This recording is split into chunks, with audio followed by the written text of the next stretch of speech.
Alright guys, ito naman yung itatato natin for today's video. Poseidon na may bangka, na may octopus, na may tao dun sa dulo ng bangka. Tatalo na yata. Ngayong araw, isang murang tattoo na naman ang ibibigay natin para sa maparaang para-paraan na tatay na dinayo pa natin ng home service dito sa Binyan, Laguna. Galing pa all the way from Baras, Rizal. Kasama nga ngayon ang pinakamamahal ko, si Dayan. Kasi may bibisitahin kami sa Santa Rosa, who is just 9 minutes away from here, sakay ng motor, na inabot pa nga kami ng ulan on the way. Pero ano ba naman ang kayang gawin ng ulan para pigilan ang aking nararamdaman na nag-aalab na damdamin at pagkasabik, tatuan, ang isa ring nilalang na excited na rin dito sa first big tattoo niya na ika ni boss mukhang muntik na medyo hindi matuloy dahil biglaan lang na suddenly siya nagpaalam at nagulat nga si Mrs. Dahil nagpaalam daw pero bukas na agad at nakapagpasked na. So technically hindi siya nagpaalam, in-inform niya lang. Alam niyo yan, boys. Anyway, client requested a Greek god mythology concept design sa kanyang kaliwang left na upper outer forearm. Ito kasing braso ni Bossing may mga bakas daw ng kalikutan at kakulitan sa motor nung kabataan niya. Alam niyo na, pagka mga konting dulas, mga accident, shit happens, you know. 38 pa lang naman siya. Di pa naman sobrang tanda pero maaga lang daw talaga siya nag-retire sa kanyang rides life. Dahil maaga rin siya nagkapamilya. Kaya naman kinailangan niya na talikuran ang binata life para harapin at atupagin ang adult life, which is yung version ng buhay na mas seryoso, mas responsable, mas masipag, mas matyaga, mas mapagpasensya, mas mapagpatawad at higit sa lahat mas mapagmahal. Lately, I feel so happy and blessed at the same time. Gusto ko lang samantalahin itong pagkakataon to na i-share to sa inyo. It just feels na yung missing pieces of the puzzles are finally coming together. Now, nakasama ko na yung mahal ko, my family and friends support me all the way. My social media community, especially on Facebook, ay sobrang tiwala ang binibigay niyo sa akin sa pamamagitan ng pagpapatattoo, panonood, at kahit na nga yung simpleng pag-comment lang ng compliment, acknowledgement, appreciation, motivation. Grabe, sobrang nakaka-inspire nun. Sobrang laking tulong, lalo na pandagdag gasolina sa biyahe ng buhay at para patuloy na harapin ang ating journey dito sa tattoo industry. Sobrang salamat. Shoutout sa inyong lahat, guys. Balik tayo dito sa tattoo session. Sobrang bait naman talaga na itong client ko.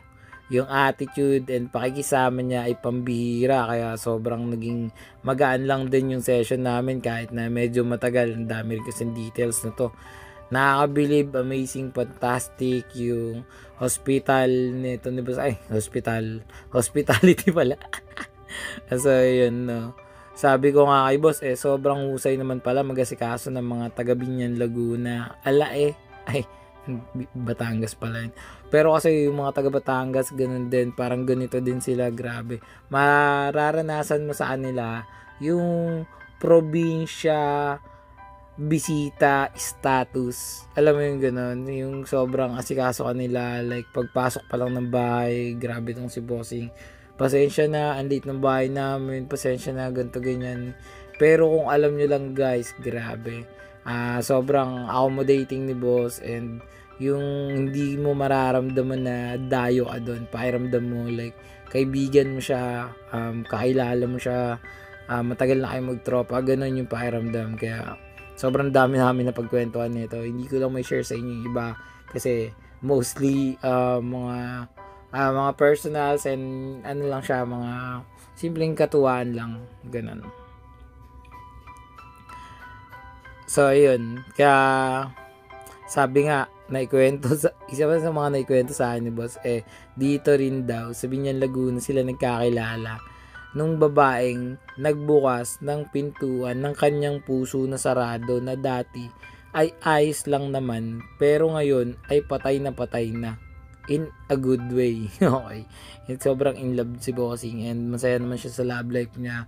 So naalala ko tuloy yung kuya ko and yung tawag doon, sister-in-law ko, dito rin sila nagkakilala sa Binyan. Alright, so sabi ko nga, ano ba meron dito sa Binyan? And sakto, kasama ko ngayon yung partner ko and super happy na makakabisita din kami kay Ate Melay and kay Kuya Buboy. Grabe, na-miss namin tong dalawa na to. Marami pa kaming mga bibisitahin yun sa susunod. Kaya abangan nyo lang. Teka. Napahaba na naman tong video ko. Para sa mga tropa natin dyan na gusto ng murang tattoo. Aba, alam nyo na yung gagawin nyo. Paulit-ulit na lang ako, diba? Ang sabi ko sa inyo, PM nyo ako sa FB page, More Than Vlogs. Text o tawagan ako sa cellphone number ko, 0970-825-0395. Kung tinatamad naman kayo, ayaw nyo nang pumunta dito sa Baras, hindi nyo alam yung papunta, hindi kayo nagko-commute, walang problema guys. Ako na ang pupunta para sa inyo sa mismong bahay nyo. Ako mismo. Wala na kayong gagawin. Kukontakin nyo na lang ako. Pag mulat ng inyong mata, ako agad ang inyong makikita. Diba? Wala na kayong gagawin. Sabi lang kayo, bigay nyo lang sa akin yung address nyo. Tatambangan. Pupuntahan ko kayo dyan. Mumotoring ko lang yan guys. Kung ano naman kayo, tawid ilog naman kayo, magbabangka ako. Kung dyan naman kayo sa may sa may kalangitan, edi lilipad ako. Kahit saan pa kayo nakatira, oh my god guys, kahit sa trabaho, sa opisina, sa eskwelahan, sa may tambayan, ako bahala guys. Kahit saan tayo pwede tayo magtato, sa palengke, sa kanto, sa dating tagpuan. I got you, my man. So, paano? Bago matapos tong video, pakinggan at alamin muna natin ang tattoo client review.